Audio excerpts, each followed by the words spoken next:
আসসালামু আলাইকুম রহমতুল্লাহ বারাকাতু। ফার্স্ট টাইম আপনাদেরকে একটা কোয়েশ্চেন করি। You wanna be a something in your life, right? সবাই চায়, আমিও চাই, প্রত্যেকেই চায় something special, something admirable, something greater, এরকম কিছু। আমরা এই জন্য কি করি? আমাদের জীবনটাকে গুছাতে চাই, জীবন নিয়ে কাজ করি এবং আমাদের জীবনকে একটা গতিতে আনি। অর্থাৎ আমি যদি আমার লাইফে একজন বড় মাপের ব্যক্তি হতে চাই, একজন স্মরণীয় ব্যক্তি হতে চাই, তাহলে এই ক্ষেত্রে আমরা আমাদের লাইফের দিকে উকি ঝুঁকি দিই, লাইফটাকে দেখি লাইফটা কেমন, এবং এই লাইফ নিয়ে আমরা জল্পনা কল্পনা সবকিছু করি। সো আমি আপনাদেরকে একটা নুক্তা দিই এখানে, কেমন লাইফ হওয়া দরকার স্মরণীয় ব্যক্তি হতে গেলে। অবশ্যই স্থবির একটা লাইফ হওয়া যাবে না। জীবন যদি স্থবির থাকে, জীবন যদি থেমে থাকে, জীবন যদি না আগায়, তাহলে তো সমস্যা। জীবনে হুলস্থুল থাকা দরকার, হই হুল্লোড় থাকা দরকার, সংঘাত, প্রতিদ্বন্দ্বিতা, সমস্ত কিছু থাকা দরকার। এবং অ্যাট দ্য সেম টাইম আমাদের পুরো জীবনের মধ্যে এমন একটা অংশ থাকা দরকার যেখানে খুব নির্জনতা থাকবে, খুব শান্তি থাকবে এবং বাহ্যিক ও বাড়তি কোনো ঝামেলা থাকবে না। যদি এরকম একটা জীবন গড়া যায়, তাহলে বলা যায় আচ্ছা ঠিক আছে, আমরা যে জিনিসটা অ্যাচিভ করতে চাচ্ছি ওই জিনিসটা অ্যাচিভ করা আমাদের জন্য সহজতর হবে। এরকম একটা হুলস্থুলময় জীবন আমরা দেখতে পাই ইবনে খালদুনের মধ্যে। তার জীবনটা ছিল খুবই বহুমুখী, খুবই হুলস্থুলপূর্ণ, খুবই হৈহুল্লোড়ে ভরা, প্রতিদ্বন্দ্বিতায় ভরা, সংঘাতে ভরা, রাজনৈতিক অস্থিরতায় ভরা, এবং একটা ছোটখাটো ব্রেকও আমরা তার জীবনে দেখি।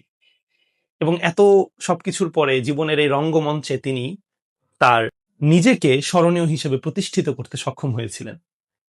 সো আজকে আমাদের আলাপ হলো ইবনে খালদুনের জীবনী নিয়ে, তার হই হুল্লোড়ময় জীবনী নিয়ে, তার রঙিন জীবনী নিয়ে, এবং তার সংঘাত মুখর জীবনী নিয়ে। এবং এই সব কিছুর মাঝখান থেকে তিনি যেভাবে তার জীবনটাকে স্মরণীয় করে রেখে গিয়েছেন আমাদের জন্য, এবং আমাদেরকে একটি আল মুকাদ্দিমা নামক গ্রন্থ উপহার দিয়ে গিয়েছেন। ইবনে খালদুনের জীবনী আমরা শুরু থেকেই শুরু করি। দেখেন, আমি তার নাম কি নিলাম, ইবনে খালদুন, এবং এই নামেই তিনি জ্ঞানীদের পরিমণ্ডলে জনসাধারণদের কাছেও পরিচিত। আল মুকাদ্দিমার নাম আসবে আর সাথে ইবনে খালদুনের নাম আসবে না, এটা অসম্ভব। কিন্তু তার নাম মূলত ইবনে খালদুন না, তার আসল নাম হলো আব্দুর রহমান, এবং তার পিতার নাম হলো মুহাম্মদ। এবং ইবনে খালদুন হলো তার অনেক বছর আগের একজন পরিচিত ব্যক্তি, তাদের পূর্বপুরুষ। তিনি স্পেনে এসেছিলেন তারও 400 বছর আগে এবং এখানে সে স্থায়ীভাবে বসবাস করে স্টার্ট করেছিলেন। কিন্তু এছাড়াও আমরা ফাঁস নগরীতে যে কারাউইন ইউনিভার্সিটি আছে, সেখানে আল মুকাদ্দিমার পাণ্ডুলিপিতে আরো কয়েকটি উপাধি তার সাথে মিলমিশ অবস্থায় লক্ষ্য করি। একটা ওয়ালিউদ্দিন, মালিকি, কাজিউল কুজাত, আবু জাইদ, এ জাতীয় কয়েকটা নাম। আবু জাইদ তার ছোট ছেলের সাথে মিলিয়ে তার কুনিয়াত, ওয়ালিউদ্দিনটা দেওয়া হয়েছে তার নামের সাথে। মনে করেন তার জীবনী বিশারদরা ওয়ালিউদ্দিন মূলত মালিকি অন্যান্য সমস্ত যে কাজী ছিল তাদের থেকে পৃথক করার জন্য, আর মালিকি এই নামটা দেওয়া হয়েছিল তিনি যে মালিকি কাজী এইটা বোঝানোর জন্য। এই হচ্ছে হলো তার নামের ফিরিস্তি। এছাড়াও আমরা অন্য অন্য ক্ষেত্রেও বা অন্য অন্য জায়গায়ও তার নামের সাথে আল ওয়াজির, আল আল্লামা, তারপর আল্লামাতুল ইসলাম, এ জাতীয় অনেক উপাধি দেখি। কিন্তু এ সমস্ত উপাধির ভিড়েও ইবনে খালদুন নামটা বেশি প্রজ্জ্বল। অর্থাৎ এইসব উপাধি, তার বাহারি নামের লকব, এসব এখন দরকার পড়ে না। মুকাদ্দিমা চিনার জন্য বা মুকাদ্দিমার লেখককে চিনার জন্য ইবনে খালদুন নামটাই যথেষ্ট। কিন্তু তার ইবনে খালদুন নামের যে ব্যাপকতা, এইটার সাথে পরবর্তীরা কিছু ঝামেলায় জড়িয়ে পড়েছে। ঝামেলা বলতে এরকম যে ইবনে খালদুন নামে আব্দুর রহমান ইবনে খালদুন ছাড়া অন্যান্য ব্যক্তিদেরকেও ভাবা স্টার্ট হয়ে পড়েছে। এবং এখনো কেউ কেউ যারা তাকে নিয়ে গবেষণা করছে, তার জীবনী নিয়ে গবেষণা করছে, মুকাদ্দিমা নিয়ে গবেষণা করছে, তারা একটু গুলিয়ে ফেলে। তো এই জিনিসটা আমি একটু ক্লিয়ার করে দিই। দেখেন, ইবনে খালদুন এই নামে আমরা আরো দুজন ব্যক্তিকে পাই। একজন হচ্ছিল তার ছোট ভাই ইয়াহিয়া ইবনে খালদুন। তিনি একটা ইতিহাসের বই লিখেছিলেন। ওই বইয়ের মধ্যে ইতিহাস নিয়ে বিস্তর আলাপ সালাপ করেছেন মানুষজন। ওই বইটার নিসবত ইবনে খালদুন অর্থাৎ আব্দুর রহমান ইবনে খালদুনের দিকে করে। কিন্তু আসলে এটা ভুল। আর ওই বইটির নাম হচ্ছিল বুগিয়াতুর ওয়াদ ফি আখবারি বানি আব্দুল ওয়াদ। এটা মুকাদ্দিমার লেখকের বই না, এটা তার ভাইয়ের লিখিত একটি বই। ইতিহাসে আমরা আরেকজন ব্যক্তিকে পাই, তার নাম হচ্ছিল ওমর ইবনে খালদুন। তিনি একজন ম্যাথমেটিশিয়ান ছিলেন এবং অ্যাস্ট্রোনমি নিয়ে তার ভালো জ্ঞান ছিল।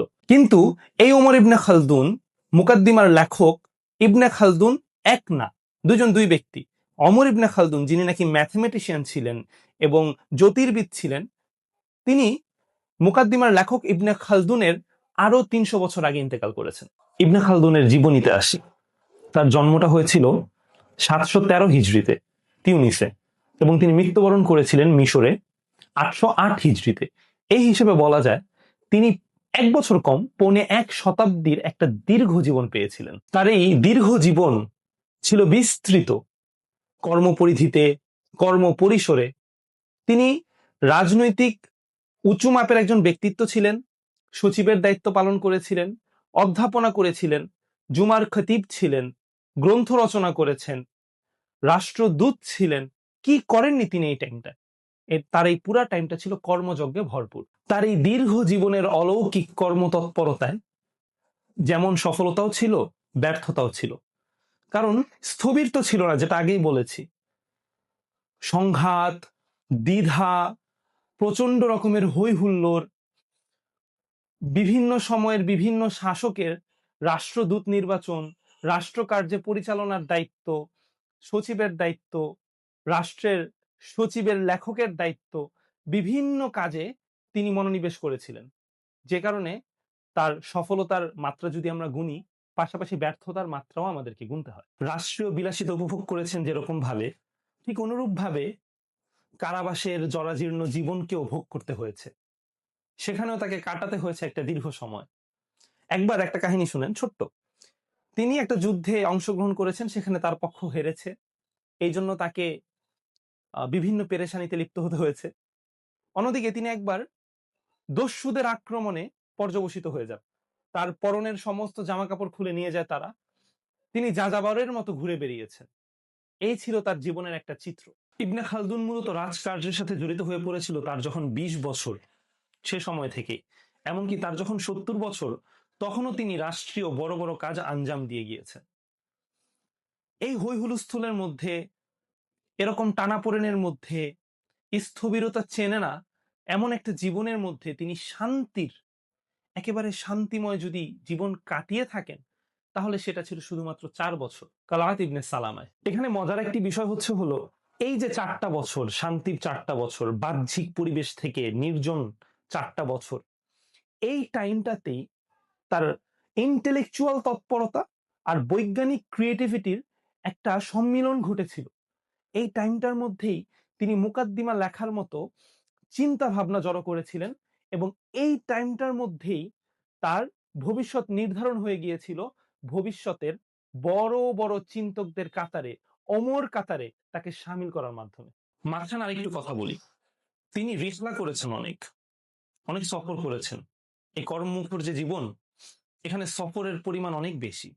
20 বছর বয়সে তিনি তার জন্মভূমি তিউনিস ত্যাগ করেছে, এবং 26 বছর পরে তিউনিসে ব্যাক করেছিল।